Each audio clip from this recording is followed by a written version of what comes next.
بسم اللہ الرحمن الرحیم۔ سورۃ الفاتحہ قرآن مجید کی سب سے پہلی سورت ہے جس کی احادیث میں بڑی فضیلت آئی ہے۔ فاتحہ کا معنی آغاز اور ابتدا کے ہیں، اس لیے اسے الفاتحہ یعنی فاتح الکتاب کہا جاتا ہے، یعنی کتاب کا آغاز۔ اس کے اور بھی متعدد نام احادیث میں ثابت ہیں، مثلا اسی سورت کو ام القرآن، السبع مثانی القرآن العظیم، الشفاء، الرقیۃ وغیرہ من الاسماء کہا جاتا ہے۔ اس کا ایک اہم نام الصلاۃ بھی ہے، یعنی سورۃ فاتحہ کو سورۃ الصلاۃ بھی کہا جاتا ہے، جیسا کہ ایک حدیث قدسی میں ہے۔ اللہ تعالیٰ نے فرمایا قسم الصلاۃ بینی و بین عبدی۔ یہ حدیث مسلم شریف میں ہے، کتاب الصلاۃ کے چیپٹر میں نے صلاۃ نماز کو اپنے اور اپنے بندے کے درمیان تقسیم کر دیا ہے۔ مراد سورۃ فاتحہ ہے، جس کا نصف حصہ اللہ تعالیٰ کی حمد و ثناء اور اس کی رحمت و ربوبیت اور عدل و بادشاہت کے بیان میں ہے، اور دوسرا حصہ میں دعا اور مناجات ہیں جو بندہ اللہ کی بارگاہ میں کرتا ہے۔ اس حدیث میں سورہ فاتحہ کو نماز سے تعبیر کیا گیا ہے، جس سے یہ صاف معلوم ہوتا ہے کہ نماز میں اس کا پڑھنا بہت ضروری ہے۔ بسم اللہ الرحمن الرحیم۔ الحمدللہ رب العالمین۔ سب تعریفیں اللہ تعالیٰ کے لیے ہیں جو تمام جہانوں کا پالنے والا ہے۔ لفظ الحمد میں الاستغراق یا اختصاص کے لیے ہے، یعنی مخصوص ہے۔ تمام تعریفیں اللہ کے لیے ہیں یا اس کے لیے خاص ہیں، کیونکہ تعریف کا اصل مستحق اور سزاوار صرف اللہ تعالیٰ۔ کسی کے اندر کوئی خوبی، حسن یا کمال ہو تو وہ بھی اللہ تعالیٰ کا پیدا کرتا ہے، یعنی اگر اللہ تعالیٰ نے کسی کو کوئی کوالٹی دی ہے، کوئی خوبی دی ہے، حسن دیا ہے، کمال دیا ہے، تو وہ بھی اللہ تعالیٰ کی طرف سے عطا ہے۔ اس لیے حمد یعنی تعریف کا مستحق بھی وہی اللہ ہے۔ لفظ اللہ کا ذاتی نام ہے، اس کا استعمال کسی اور کے لیے جائز نہیں۔ الحمدللہ یہ کلمہ شکر ہے، جس کی بڑی فضیلت احادیث میں آئی ہے۔ ایک حدیث میں ہے لا الہ الا اللہ افضل ذکر ہے، اور الحمدللہ کو افضل دعا کہا گیا ہے۔ صحیح مسلم اور نسائی کی روایت میں ہے کہ الحمدللہ تمل المیزان، الحمدللہ میزان کو بھر دیتا ہے۔ میزان کیا ہے؟ قیامت کے دن جس شے میں بندوں کے اعمال تولے جائیں گے اس کو میزان کہا جاتا ہے۔ اسی لیے ایک اور حدیث میں آتا ہے کہ اللہ اس بات کو پسند فرماتا ہے کہ ہر کھانے پینے پر بندہ اللہ کی حمد کرے، اور یہ حدیث بھی صحیح مسلم شریف میں ہے۔ اس کے بعد لفظ استعمال ہوتا ہے رب اللہ تعالیٰ کے اسماء الحسنی میں سے، جس کے معنی ہے ہر چیز کو پیدا کر کے اس کی ضروریات مہیا کرنے اور اس کو تکمیل تک پہنچانے والا۔ اس کا استعمال بغیر اضافت کے کسی اور کے لیے جائز نہیں۔ عالمین، عالم جہان کی جمع ہے، ویسے تو تمام خلائق کے مجموعے کو عالم کہا جاتا ہے، اس لیے اس کی جمع نہیں لائی جاتی، لیکن یہاں اس کی ربوبیت کاملہ کے اظہار کے لیے عالم کی بھی جمع لائی گئی، جس سے مراد مخلوقات کی الگ الگ جنسیں ہیں، مثلا عالم جن، عالم انس، عالم ملائکہ اور عالم طیور وغیرہ۔ ان تمام مخلوقات کی ضرورتیں ایک دوسرے سے قطعاً مختلف ہیں، یعنی جنوں کی، انسانوں کی، فرشتوں کی، حشرات کی، اور اس طرح باقی مخلوقات کی، ہر ایک کی ضرورت مختلف ہے ایک دوسرے سے، لیکن رب العالمین سب کی ضروریات ان کے احوال، ان کی طبع، ان کے مزاج، ان کے اجسام کے مطابق مہیا فرماتا ہے۔ دوسری آیت میں اللہ تعالیٰ نے ارشاد فرمایا الرحمن الرحیم، بڑا مہربان، نہایت رحم کرنے والا ہے۔ رحمان بر وزن فعلان اور رحیم بر وزن فعیل ہے، دونوں مبالغے کے صیغے ہیں جن میں کثرت اور دوام کا مفہوم پایا جاتا ہے، یعنی اللہ تعالیٰ بہت رحم کرنے والا ہے، اور اس کی یہ صفت دیگر صفات کی طرح دائمی ہے۔ دائمی مطلب ہمیشہ ہمیشہ رہنے والی۔ بعض علماء کہتے ہیں رحمان میں رحیم کی نسبت زیادہ مبالغہ ہے، اس لیے رحمان الدنیا والآخرہ کہا جاتا ہے۔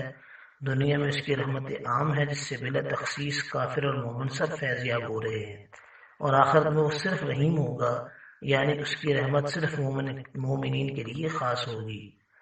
اب اس کا ایک اور مطلب بھی سمجھ لیجئے، اور وہ یہ ہے کہ عموماً یورپین ممالک کو دیکھ کر یا کافروں کی ترقی کو دیکھ کر مسلمان جن کا عقیدہ مضبوط نہیں ہوتا وہ سمجھتے ہیں کہ شاید ان کو بہت زیادہ نواز دیا گیا ہے۔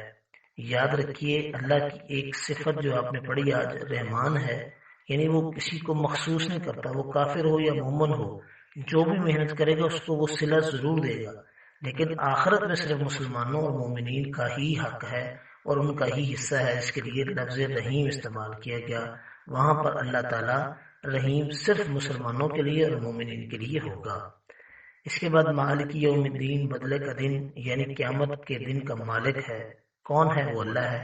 دنیا میں بھی اگرچہ مکافات عمل کا سلسلہ ایک حد تک جاری رہتا ہے، تاہم اس کا مکمل ظہور آخرت میں ہوگا اور اللہ تعالیٰ ہر شخص کو اس کے اچھے یا برے اعمال کے مطابق مکمل جزا اور سزا دے گا۔ اسی طرح دنیا میں عارضی طور پر اور بھی کئی لوگوں کے پاس تحت الاسباب اختیارات ہوتے ہیں، لیکن آخرت میں تمام اختیارات کا مالک صرف اور صرف اللہ تعالیٰ ہی ہوگا۔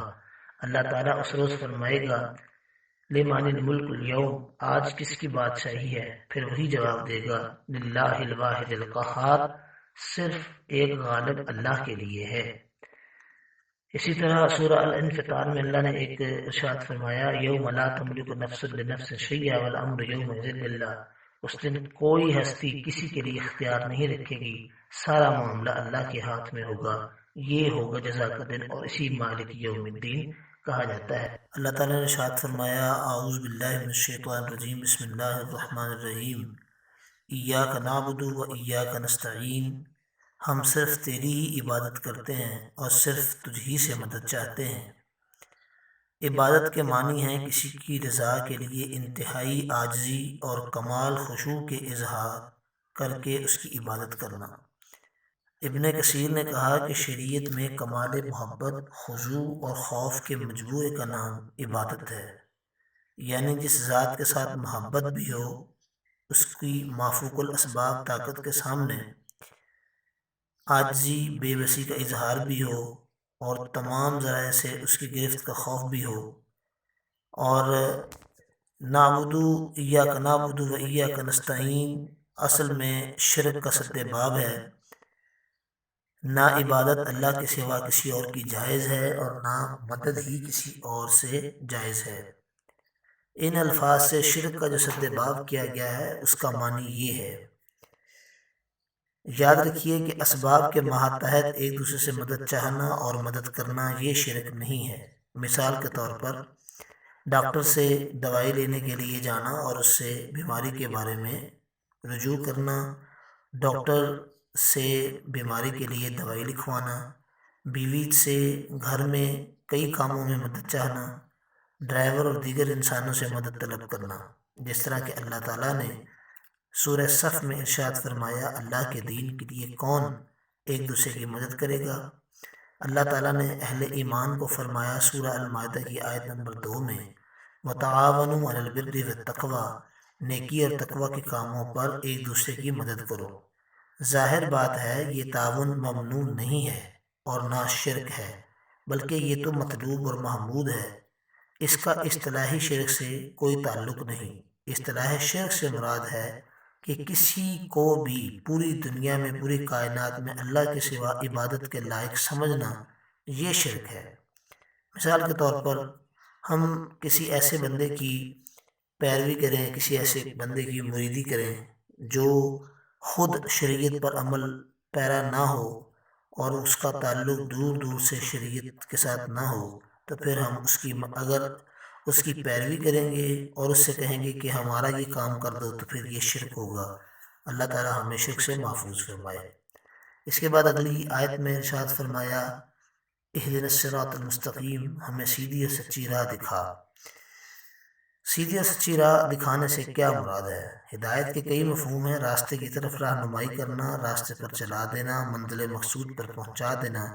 اسے عربی میں ارشاد، توفیق، الہام اور دلالت سے تعبیر کیا جاتا ہے، یعنی ہماری صراط مستقیم کی طرف رہنمائی فرما، اے اللہ اس پر چلنے کی توفیق عطا فرما، یا اللہ اس پر ہمیں استقامت نصیب فرما تاکہ ہمیں تیری رضا، منزل مقصود حاصل ہو جائے۔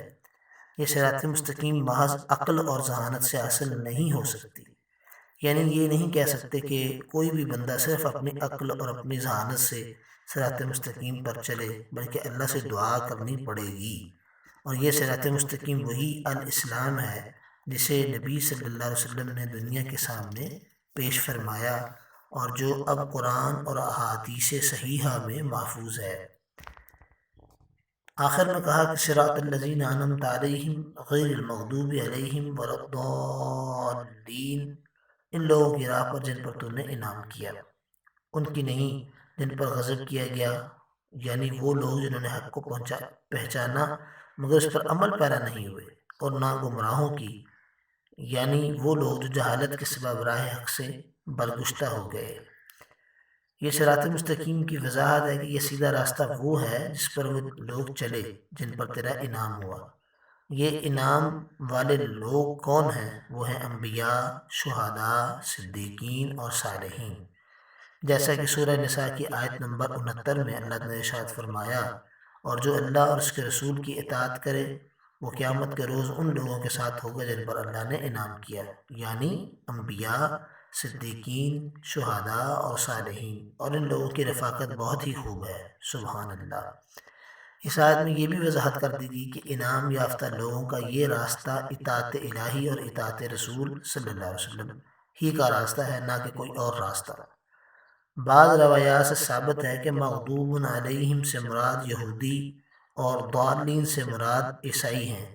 ابن ابی حاتم کہتے ہیں کہ مفسرین کے درمیان میں اس میں کوئی اختلاف نہیں ہے کہ مغضوب یہودیوں کو اور ضالین جو ہیں وہ عیسائیوں کو کہا جاتا ہے۔